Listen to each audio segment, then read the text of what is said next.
Here we go now.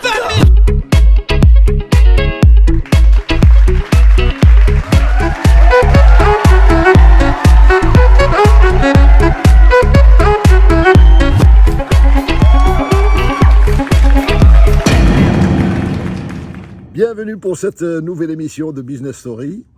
Comme vous le voyez, nous ne sommes pas sur le plateau de Webcom TV, mais il y a tout un environnement derrière moi. Nous sommes dans le sud marocain, donc c'est une émission très spéciale.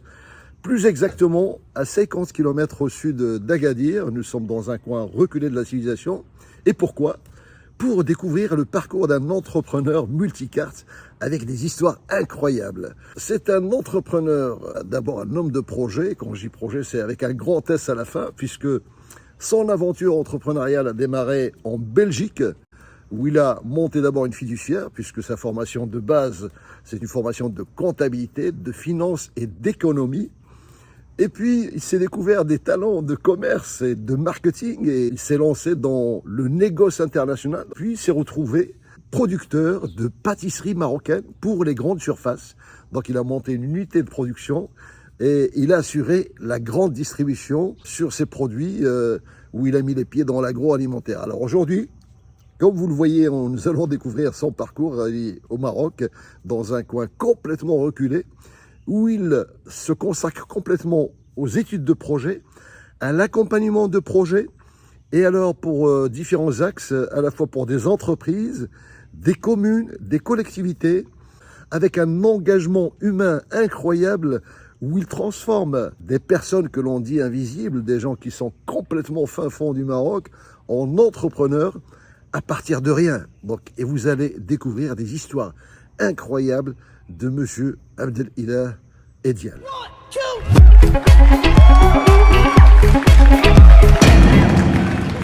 Alors Monsieur Edial, déjà, avant de commencer, est-ce que vous pouvez nous raconter l'histoire de cet arbre? C'est quoi cet arbre qui est derrière nous là? C'est un arganier. Il doit probablement avoir 300-400 ans. Il est au cœur de l'espace de vie, de mon espace de vie. Donc c'est ici, je prends souvent mon café. Je le regarde, j'ai l'impression qu'il m'écoute et le sentiment de pouvoir échanger avec lui, de demander conseil, de me confier à lui. C'est un symbole de durée, de sagesse. À travers ce parcours, Monsieur Edial, on a l'impression qu'il y a une question de temps qui est importante, parce que c'est-à-dire qu'avant, vous étiez pris par le temps, donc quand vous étiez dans l'action, et là, vous êtes dans un coin. Vous êtes devenu un peu le maître de votre temps. Absolument. En fait, j'ai le sentiment qu'à un moment de ma vie, j'ai pris possession du temps. Donc, je suis en quelque sorte devenu maître de ma vie.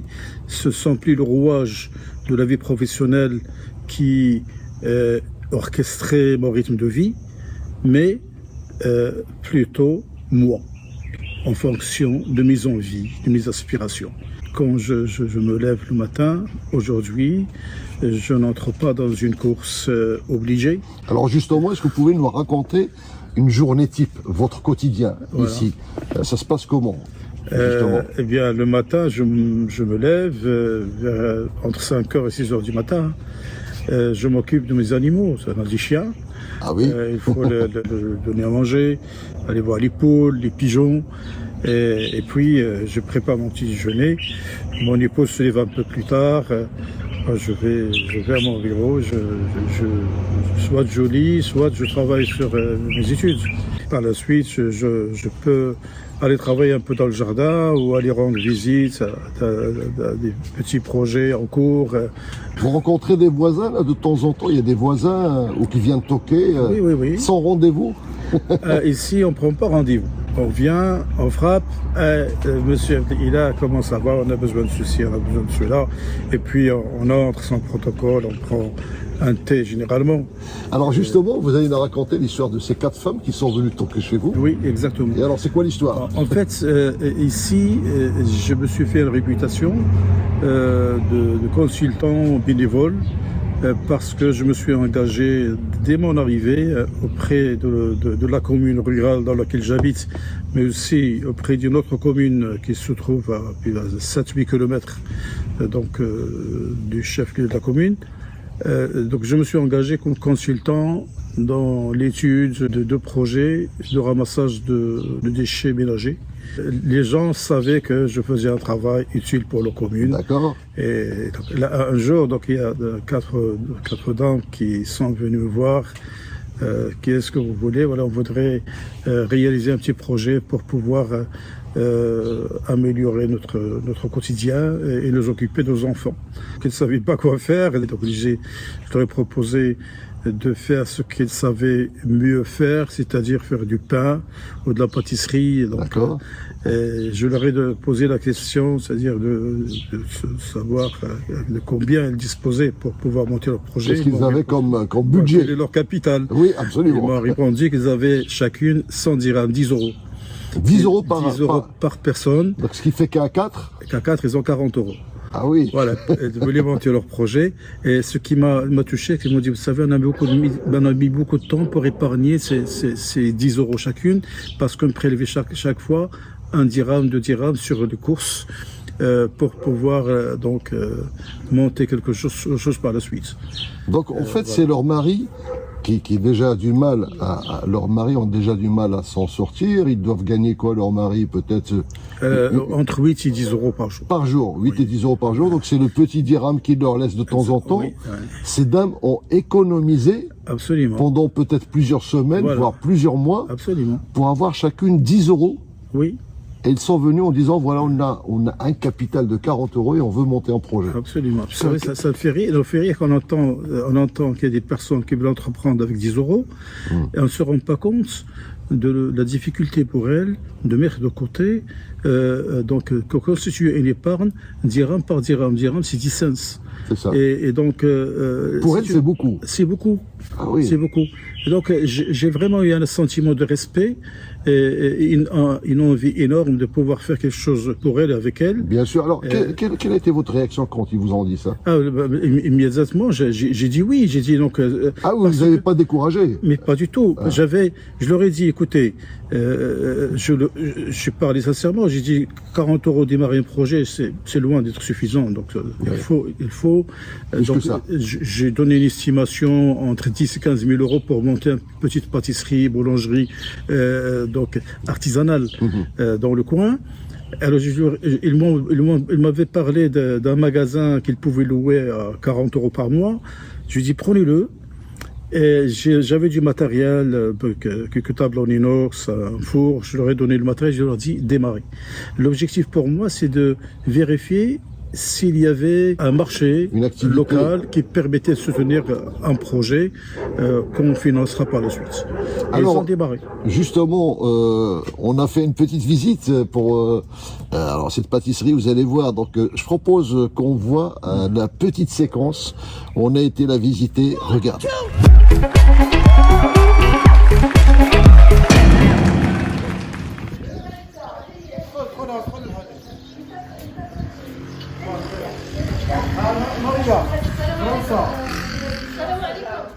On est dans le Douar voisin, avec un pot.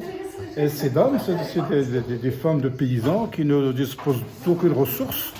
Et ils ont envie d'éduquer leurs enfants sans recourir, sans demander quoi que ce soit à leur mari. D'ailleurs, quand ils leur donnent quelque chose, c'est pas grand-chose. Et voilà, ils sont venus me voir, leur demandant de les accompagner, de les aider à lancer un projet. Ils avaient chacune 10 euros. Ça fait 40 euros en tout. Et donc voilà, j'ai donné un peu de matériel pour se lancer. Alors il y a du matériel ici, ça? Oui, le matériel c'est très élémentaire. Il y a un tableau en inox, le four que je leur ai acheté. Voilà. Et puis du petit matériel, une bouteille de gaz et le four de roulement. Et là, ils font des gâteaux? Ils font des gâteaux donc pour les villageois à côté, qu'ils vendent à 4 euros le kilo. C'était à 3,50 euros avec la hausse du prix. Oui. C'est 4 euros. Et donc, en dehors de ça, j'ai réalisé une étude de projet que j'ai soumise à des institutions susceptibles de nous apporter un financement. Donc le projet, c'est le magasin à côté, on va rénover, acheter du matériel, pour faire du pain traditionnel, de la pâtisserie, il y aura un pétrin, il y aura un four, deux fours pour pouvoir travailler. Donc voilà, donc il y a de l'espoir de créer une activité génératrice de revenus. L'objectif, c'est de pouvoir dégager 100 à 150 euros chacune, donc chaque mois. Voilà, on peut y arriver. Déjà maintenant, j'arrive à faire 20 euros, 15 euros par mois.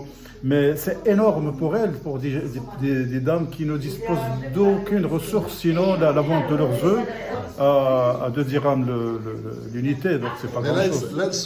Là, c'est le démarrage, c'est un peu le garage de Steve Jobs. Oui, mais ça va exactement. Mais on va prendre un magasin plus à côté.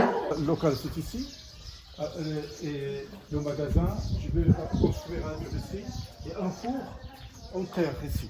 Un four en terre pour faire le pain. De manière traditionnelle, Ici, ce petit espace, on va clôturer. Oui. On va faire une petite aire de jeu pour les enfants. Cet espace sera. Donc c'est comme une terrasse, il y a un espace où il y aura une terrasse pour les femmes. Ah, une terrasse pour les femmes. Uniquement pour les femmes et les enfants. C'est une culture établie, c'est ainsi. C'est-à-dire les femmes sont chez elles, les hommes sur les terrasses de café. Nous, donc, on profite parce que ces femmes, elles ont quand même, parce qu'elles ont fait face à leur mari, pour pouvoir sortir et venir produire.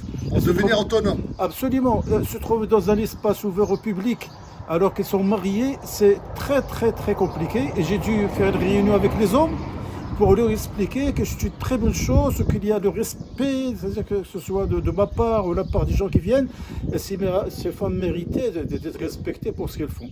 Et donc ils ont accepté l'idée qu'elles puissent se convertir en petit entrepreneur, sortir de la maison. Pour elles, gagner, ce serait que 50 euros par mois, c'est déjà ça. Alors on a prévu l'aménagement ici, j'ai donc établi des normes d'hygiène pour pouvoir un circuit s'inspirant d'une norme HACCP, mais très modestement, avec un vestiaire pour pouvoir entrer, donc, éviter donc, les croisements, les entrées, donc les sorties sont séparées.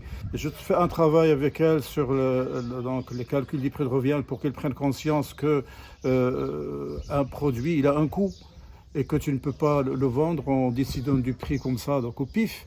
C'est pas évident parce que je commence à leur parler du prix de revient, ils ne savent pas de quoi ça tourne. Quand ils sont venus me voir me disant qu'ils ont en tout 40 euros, je leur dis écoutez, voilà un peu de matériel démarré. Au bout de 15 jours, je passe pratiquement chaque semaine, je suis les voir. J'ai pu me rendre compte que les gens venaient alors qu'ils n'ont pas de matériel, alors qu'il n'y a pas d'infrastructure au niveau du local, qu'il n'y a rien. Et ça tourne. Et parfois, ils sont là à 6 h du matin pour faire le pain. J'avais un petit four de 40 cm. Et ils faisaient un pain, ils attendent. Ils sont en train de se raconter leur vie. Un pain à la fois. Ah oui, un pain à la fois. Donc j'ai acheté un four qui permettait de mettre 8 pains. Et donc le projet, c'est de mettre quand même du four qui a une capacité plus grande. Voilà, mais c'est une très très belle aventure sur le plan humain, quand tu vois même les femmes qui viennent ici.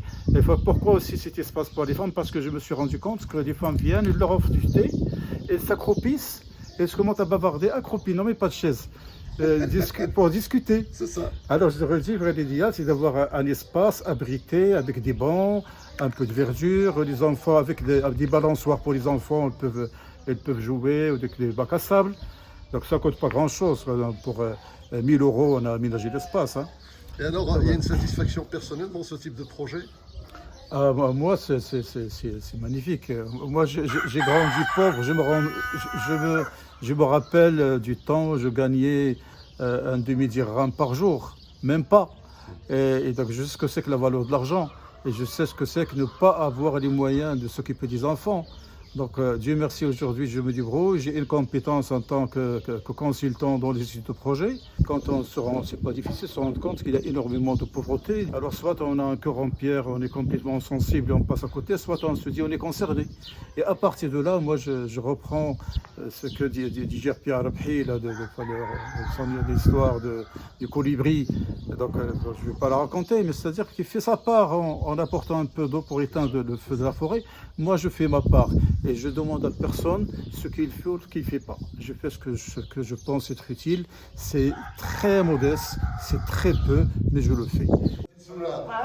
كي داير الخدمه عندكم هنا كي داير هادشي لا بخير الحمد لله شويه كي داير الحركه شويه المهم كنخلصوا الكرا ونتقداو السلعه. ايوا لاباس بعدا تخلصوا الكرا بعدا. المهم ما حال هز راسو ما خلا زعما شي فضل. ما كاين. في الشعبان كنت رحت شويه شويه هي ديك الساعه فرق واحد تحركتوا مع رمضان شويه. شويه هي. رمضان رمضان كاينه الخدمه. مزيان. Allez, je suis mariée 19 ans.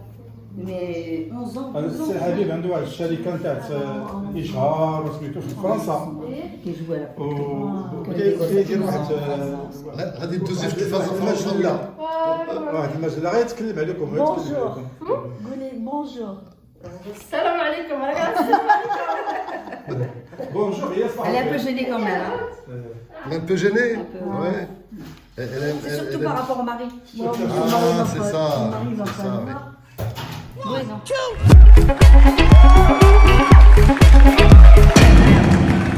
Monsieur Ediane, c'est quand même extraordinaire.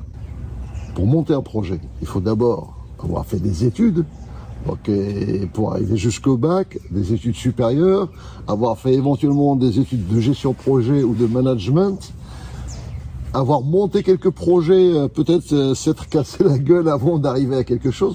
Donc en fait, il y a une histoire, il y a à peu près 20 ans de parcours dans un entrepreneur potentiel pour qu'il arrive à monter un projet. Vous arrivez à gommer quelque part ce parcours avec cet accompagnement. Est-ce que vous sentez que c'est un peu ça, l'histoire?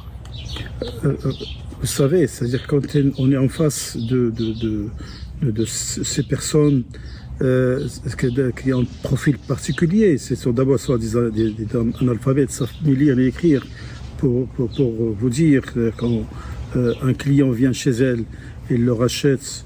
Donc, Pour 35 dirhams, par exemple. Voilà. 35 dirhams, 35 dirhams. on leur donne un billet de 100 dirhams. Et leur donne un billet de 100 dirhams, ils sont incapables de faire le calcul. Ils ne savent pas combien il faut lui D'abord, rendre. c'est-à-dire quand ils vendent 1,5 kg, ils ne savent pas combien ça représente en argent, combien de dirhams ça représente. Alors ils doivent, donc ils ne savent pas utiliser la machine, Oui. calculer. Et c'est souvent le client qui leur dit oui, il y a tant, alors vous me rendez tant, bien leur temps, lui tendent la caisse Ils pour lui disent, demander de servir. servez-vous C'est pour juste pour vous donner une idée Ah oui. de la difficulté Oui. de transformer donc, des gens qui n'ont aucun outil scolaire en entrepreneurs. Oui. Et pourtant on le fait. Il y a, la chance c'est que leur environnement est honnête et les gens donc ne les volent pas. Et alors donc malgré ça, c'est-à-dire conscient qu'ils n'ont aucun outil scolaire, mais il y a là la nécessité de faire quelque chose pour pouvoir sortir des conditions de vie difficiles dans lesquelles ils sont. Et ça se fait. Mais on le sent parce que même en dehors du reportage, on a discuté avec elle, moi j'ai discuté avec cette dame et puis les autres qui sont arrivés par la suite. Moi j'avais l'impression de voir une réplique. Bon, elles ont monté un projet, c'est un peu le garage de Steve Jobs puisqu'elles sont dans un garage qui va monter et qu'ils sont peut-être demain avec une petite unité finalement de pâtisserie, de fabrication de pain local. Oui. Pour elles, avec une terrasse, pour elles, c'est comme si elles avaient monté une start-up phénoménale. Quoi. Absolument. Et donc, on imagine effectivement la satisfaction personnelle pour elles qui sont sorties de leur quotidien. Absolument. Alors, il n'y a pas qu'elle, il y a aussi l'histoire d'autres femmes. Vous m'avez raconté qu'il y a une coopérative Oui. où là, ce ne sont pas 4 femmes, il y a une trentaine Oui, peut-être. 35 femmes. À 35 femmes exactement. Et alors, c'est quoi cette histoire de coopérative? En fait, cette rencontre s'est opérée par l'intermédiaire du président de la commune voisine. C'est des mêmes conditions de vie, c'est des femmes analphabètes, avec un espace de travail, c'est-à-dire qui ne disposent d'aucun moyen de production. Les enfants qui jouent toujours autour. Et donc, c'est toujours la même histoire. Ils ont envie de faire quelque chose pour améliorer leurs conditions de vie. Donc, Je propose qu'on voit la petite séquence. Regardez.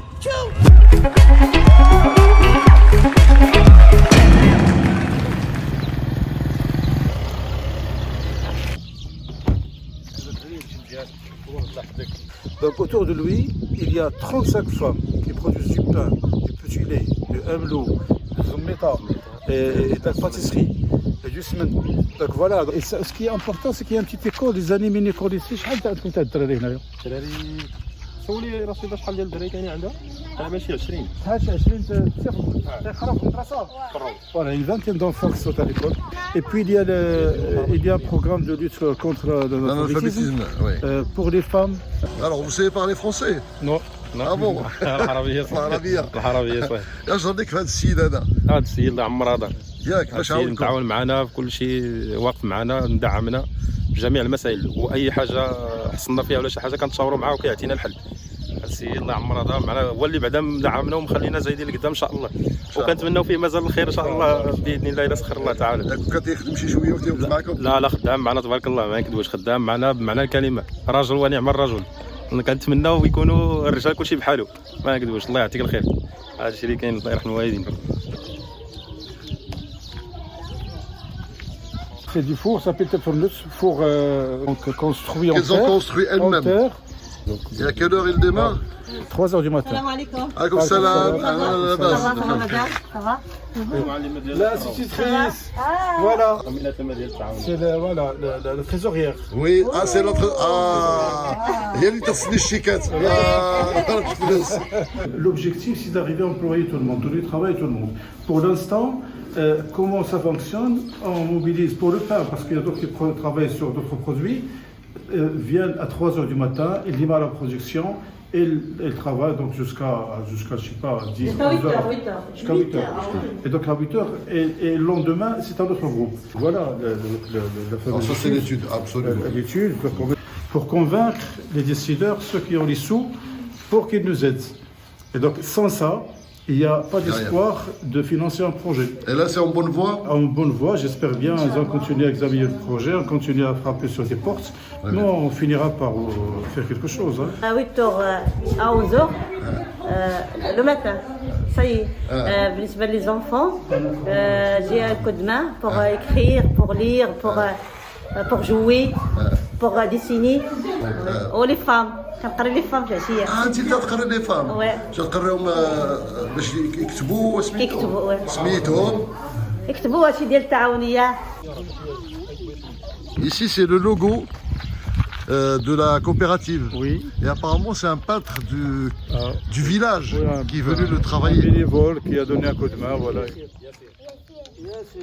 En fait, le local où on a été tout à l'heure, ça va être un local réservé à la production du pain et de la pâtisserie. Oui. À l'extérieur, la cuisson. D'accord? Ici, on aura un petit atelier de production de lait battu.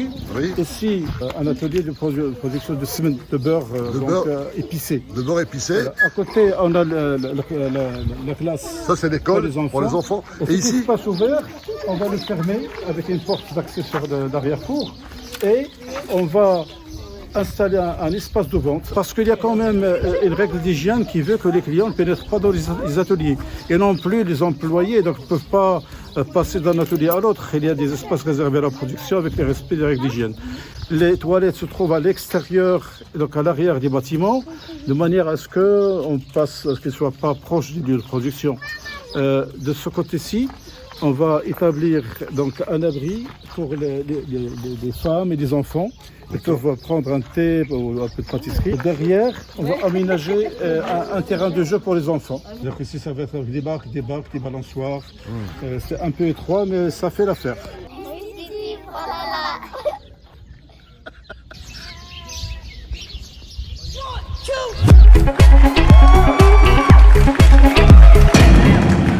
vous croyez dans ce type de projet?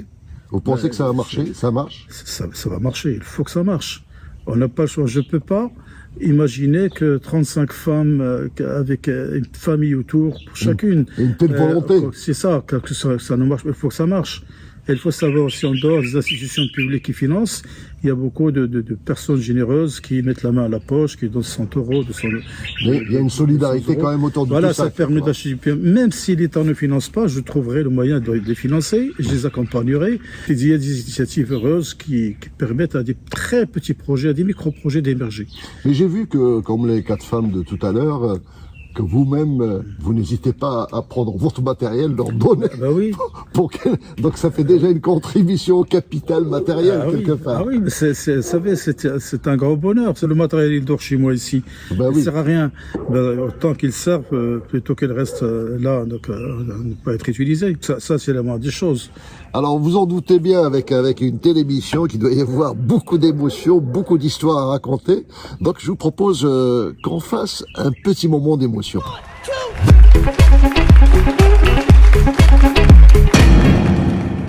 Oui, je peux vous parler de quelque chose de fort. En fait, je viens d'une famille très modeste. On vivait dans des conditions difficiles. Et à l'âge de 8-10 ans, j'ai pris conscience qu'il fallait aller chercher un travail pour pouvoir... moi, c'est pas l'idée d'aider ma famille, mais de pouvoir subvenir à des petits besoins, comme acheter les articles scolaires, acheter des sandales ou un petit pantalon. Il fallait mettre... Voilà. Et donc, la possibilité de travail se trouvait dans le souk de Marrakech. Et donc, j'allais faire le tour des artisans, puis j'ai rencontré un artisan qui fabriquait des baouches, et je lui ai proposé mes services. Donc, vous avez fait une démarche de recherche d'emploi à l'âge de 10 ans. À l'âge de 10 ans. Et donc, ce monsieur m'avait pris, il me donnait à peu près un demi-dirham, donc 5 cents par jour. 5 cents par jour. Donc vous étiez son apprenti. J'étais un apprenti. En fait, j'allais chercher de l'eau, faire des courses, je nettoie, je balaye, donc c'est ça. Et puis, je me trouvais tout d'un coup dans un environnement d'adultes. C'est des gens qui travaillent, ils passent leur journée à blaguer, à raconter leur vie. Dans les souks. Dans le souk. Énormément de choses, c'est-à-dire que je le regardais, donc là où j'étais, donc un enfant. Et lui, elle me disait, Abdelila, tu n'as rien à faire dans le souk, continue tes études. Ne lâche jamais. Ta vie, ton avenir n'est pas dans le souk. Tu n'as rien à faire ici. Donc, il matraquait à chaque fois. Tu as la possibilité d'étudier. À 10 ans, j'étais encore en deuxième ou troisième année primaire. Absolument. Tu as la possibilité d'étudier. C'est une porte sur l'avenir. Étudie. J'avais compris, mais je ne mesurais pas tellement l'importance. Mais je sentais qu'il y avait quelque chose dans son message, c'est qu'il ne voulait pas que je passe le restant de ma vie et devenir comme lui, un artisan, parce que je compris plus tard au moment où il me parlait, qu'il mesurait les difficultés de la vie comme artisan. Et il ne voulait pas que je finisse dans ce souk. Alors, 35 ans plus tard? Oui, absolument. Donc moi, j'ai eu mon bac, je suis parti en Europe, j'ai fait ma vie. En Belgique, j'ai devenu entrepreneur, des enfants. J'ai mes enfants, mon épouse. Et 35 ans plus tard, j'étais en vacances au Marrakech. De retour au Maroc, à Marrakech. Naturellement, je vais dans le souk. D'accord. Naturellement. Moi, toutes les distractions, d'ailleurs, ne m'intéressaient pas. Et vous avez demandé après ce monsieur? J'ai demandé après ce monsieur. On m'a dit non, on m'a dit qu'il n'était plus là où il était auparavant. Ils m'ont indiqué un autre endroit dans le souk et j'y suis allé. Et ce qui est bizarre, en fait, mon épouse est une Européenne, moi j'ai des enfants, avec leurs habits, on parlait français. On sentait le touriste. Et on prenait pour des touristes européens. Alors, monsieur, madame, et puis je m'approche et je vois le monsieur, donc. Votre maître de stage. C'est mon maître. Oui. Je le vois. Avec 35 ans d'âge plus tard. Et alors, il me voit, il commence à me dire, monsieur. Il voulait vendre. Pour lui, j'étais un touriste. Et puis, je marque un moment de silence, je le réponds en arabe, c'est Omar. C'est Omar, c'est son prénom. Et il était surpris que je m'adresse à lui en arabe, en l'appelant son prénom. Il me dit, vous me connaissez? J'ai dit, oui, je suis votre apprenti. Mais quel apprenti? Je suis Abdelila. Il m'a reconnu. Il m'a reconnu, alors il m'a pris dans ses bras et s'est mis à pleurer. Et moi aussi je pleurais parce que c'est quelque chose de fort de rencontrer ce monsieur qui ne voulait que du bien. c'est des larmes de joie. Quand Ah vous oui, pleurez ce absolument. monsieur. Vous voyez comme son enfant. Donc, Oui, voilà. c'est très paternel. Donc c'était un moment très fort, ça. Très très fort. Et ça, je Et alors, jamais... votre démarche d'aller le voir, c'est quoi? Vous avez envie de lui dire merci à ce monsieur? J'avais envie de lui dire merci. Je ne renie pas mes origines. Je viens d'une famille modeste.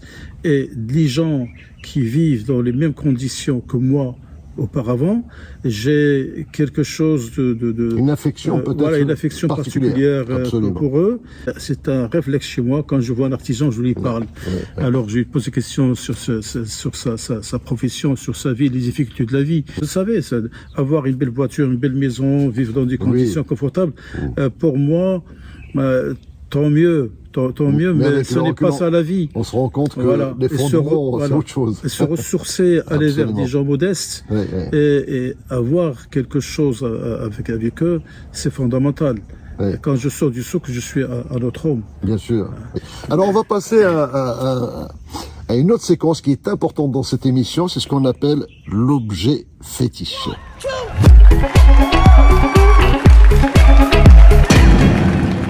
Monsieur Diel, dans cette émission, nous avons pour habitude d'inviter l'entrepreneur ou l'interviewer, en tout cas de ramener un objet fétiche qui raconte quelque chose dans son parcours. C'est quoi déjà votre objet fétiche? Tout d'abord, moi je suis pas fétichiste. Oui, mais je crois au symbole. Entre guillemets. Je crois au symbole. Ça, on dit objet fétiche. Et donc, pour reprendre l'idée de l'objet fétiche, moi j'ai quelque chose sur moi qui symbolise quelque chose de fort. C'est cette montre-là. Je l'avais acheté. Alors c'est la montre. Donc on va la présenter un peu plus. Ramenez-la un peu là. Voilà, la fameuse montre. Absolument, elle est là. Elle est là. Très bien. Ok. En fait, je l'avais acheté d'occasion au souk d'Agadir. Et puis. C'est une Festina. Festina. Voilà. Donc, mais vous avez acheté l'occasion il y a quelques années. J'ai payé 30 ou 40 euros. Mais c'est génial. C'est génial. La montre symbolise le temps. Quand on parle de temps, on parle de quelque chose d'infini. Oui. Et d'infiniment grand, d'infiniment petit. Ça fait voilà, long. C'est le temps qui court, le temps qui est lent, les temps qui jouent pour nous, qui jouent contre nous. Absolument. Et donc, en fait, c'est un concept qui se définit avec plein de paradoxes. La chose est son contraire. Avant, j'avais pas de maîtrise de mon temps, je m'appartenais pas. Aujourd'hui, j'ai pris possession du temps, de ma vie. C'est ça se confond. Quand on parle du temps, c'est aussi de notre vie. Eh bien, mon rythme, moi, j'évolue aujourd'hui doucement, lentement. Je respire, je savoure. Donc, chaque moment de la vie. Absolument. Et le temps, il m'accompagne. Ce n'est plus le temps de la course. C'est le temps de la vie, au ralenti. Absolument. Et ça, c'est un luxe que très peu de gens peuvent se payer. Alors c'est extraordinaire. Donc je fais juste une parenthèse parce que je pense à un monsieur qui s'appelle Christian Navarre, que Dieu ait son âme, parce qu'il est décédé il y a longtemps. C'était celui qui avait développé le management de projet à Lille. C'était mon prof. Et à la fin des cours, il nous a dit, je vais vous raconter les 3 degrés du manager. Premier degré, vous allez sortir diplômé, vous allez prendre vos repères. On prend ses repères et on a confiance en soi. Deuxième degré, on assouvit tous les plaisirs. Vous avez votre voiture, votre maison, vous devenez très important, etc. Et le troisième degré, il a dit, ça arrive très rarement, mais vous allez penser à moi de ces jours. Ce sont tous ces grands présidents, patrons qui sont à la tête d'une grande multinationale, qui sont millionnaires, milliardaires, qui ont atteint tout, et qui du jour au lendemain lâchent tout pour aller juste cultiver des petites tomates ou des patates en pleine nature. J'ai l'impression que c'est un peu ça. Donc ça, vous êtes dans le troisième degré du manager. C'est-à-dire, à un moment donné, on lâche un peu, on lâche prise et on laisse tout ce monde de course et on vient pour y aller tranquillement. Vous n'avez plus besoin d'une Ferrari aujourd'hui. C'est pas ça qui va vous faire vibrer. Vous n'avez jamais besoin. Vous n'avez jamais besoin. Mais ce qui vous fait vibrer, c'est le petit moment que vous allez passer avec un de vos chiens, ou avec votre potager. Donc, avec un art gagné comme ça, ou les oliviers qu'on Oui, a vu tout à l'heure à cultiver. Entourer des personnes modestes qui rêvent à des projets Ça, c'est et très sans intéressant. moyens. Absolument. Voilà, Et avec vous ramène à un verre de thé. fondamentaux. Vous passez, j'ai vu, vous passez des petits moments, prendre juste un verre de thé Oui, avec absolument. une personne là, vous pouvez Assis par terre. assis par terre pendant 1 heure, 2 heures. Absolument. Et le temps n'a plus d'emprise sur vous quelque part. Non, absolument. C'est le contact humain qui compte. Oui. Ouais, ouais, Et donc, je dis, c'est une chance, c'est un grand luxe absolument. de revenir à une vie au ralenti. Il y a des espaces, si jamais vous voulez, mesdames et messieurs, venir chez Monsieur Edial et chez Samia aussi, qui est très adorable, donc votre épouse, votre compagne, vous avez énormément d'espace parce que ça pourrait être éventuellement une maison d'hôte quelque part, parce que vous avez de l'espace pour accueillir des gens. On a envie de rencontrer soit des personnes âgées qui peuvent raconter leur vie, Absolument. des intellectuels à avec fait. qui on partage des débats philosophiques, on peut discuter de sociologie, de politique. On est utilisé pour ça. Une convivialité, une vie différente de Un partage. C'est un moment de partage. Voilà, ouais. et de débat, Absolument. de réflexion. Ça oui, mais pas plus qu'en couple. Absolument. Alors, Voilà. si vous voulez vous déconnecter, ça, je peux vous l'assurer, la déconnexion est totale. Vous voulez vraiment prendre un moment pour vous, vous poser. Vous avez plein d'espace pour le petit déjeuner, pour le matin. Bien sûr, le climat, on n'en parle même pas. Vous avez, alors il y a un talent que Monsieur Edial nous a pas raconté, c'est que c'est un énorme, c'est un grand cuisinier avec un menu qu'il nous présente où il y a plus de 200 recettes extraordinaires. Qui sent, mais alors là, c'est une explosion dans la bouche. Je vous en dis pas plus, vous allez pouvoir découvrir tout ça certainement par la suite si vous voulez pas ici. Bon, en tout cas, merci pour cet accueil. J'aimerais qu'on termine avec une question quand même, avec ce parcours. Quelles sont les leçons que vous retenez de votre vie, de ce parcours d'entrepreneur? Qu'est-ce qu'on peut raconter à des gens, des jeunes qui se lancent, ou alors peut-être des entrepreneurs qui sont dans la difficulté aujourd'hui? Oui. Qu'est-ce que vous pouvez leur dire à ces gens-là? Il faut comprendre que la vie c'est-à-dire c'est le mouvement. C'est le mouvement de dire changement. Oui. Et tout change dans un sens ou dans un autre, c'est-à-dire en mieux ou en mal. Et un projet qui évolue, soit il évolue positivement ou bien négativement, ça faut savoir dire ça suffit, je fais autre chose et je continue mon business. Il faut savoir Et raccrocher les crampons à un Absolument. moment donné. Il n'y a aucun mal à faire cela, mais c'est une loi de la vie. C'est ça. Le changement est une loi de la vie, il s'applique à nous, il s'applique au business. Il y a des Absolument. business qui naissent, qui vivent et qui meurent. Absolument. Et ça, il faut le comprendre.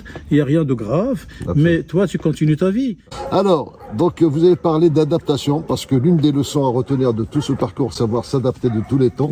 Moi, ça me fait penser à une citation fétiche, celle d'Albert Einstein, qui dit que la folie, c'est de faire toujours la même chose et de s'attendre à un résultat différent. Absolument. Donc il faut savoir s'adapter.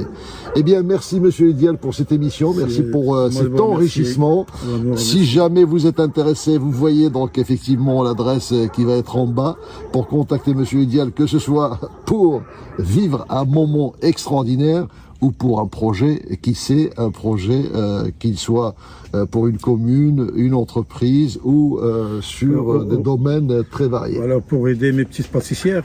Par exemple, si vous voulez aider les petites pâtissières, voilà. Venez les absolument. voir, ça sera Venez encore les mieux. voir. Absolument, il Venez vous les fera voir. rencontrer tous ces gens-là. Merci encore, je vous dis à bientôt, merci d'avoir suivi cette émission. 1, 2.